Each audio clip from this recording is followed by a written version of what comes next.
A number of people have been asking what's happening in Kenya. Here's an overview in case you've not been following. Well, the last 24 hours have been hugely significant for Kenya. On Tuesday, citizens launched protests against the controversial finance bill that aims to introduce a number of taxes. The mobilization was done mainly online, using several hashtags, including Occupy Parliament, Occupy Bunge KE, and Reject Finance Bill 2024.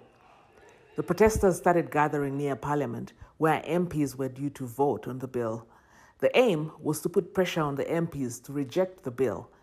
Dozens were arrested as police declared the protests illegal.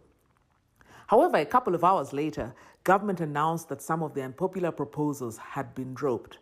The dropped proposals included new taxes on bread, cooking oil, sanitary pads and diapers, additional mobile money transaction taxes, an eco-levy that would have seen taxes on bicycles, cycles, and wheelchair tires, plus an annual motor vehicle tax that would impact both vehicle owners and insurance companies, amongst others.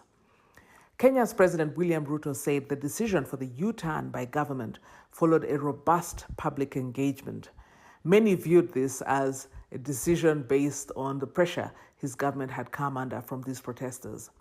Dozens were arrested in police cells across the capital, Nairobi, and were defiant and still singing and chanting and calling for a total rejection of the whole bill, not just a few proposals. Lawyers came out in large numbers to help process bail for the arrested protesters, and activists were sharing mobile money numbers for citizens to mobilize bail money for those who had been arrested. It was a very significant day in Kenya, and why do I say this? First, the protests were a direct pushback by the people, not rallied by politicians like previous protests. Secondly, a huge majority of the protesters were young people, women, the Gen Z, and boy, were they fearless and defiant. On Thursday, more protests are expected in various cities across the country. And whatever happens, I think it's safe to say that Tuesday's protests could define the future of protests in Kenya, with the younger generation pushing back against policies by leaders from a different generation who they say are so out of touch and just don't have the capacity to understand their realities.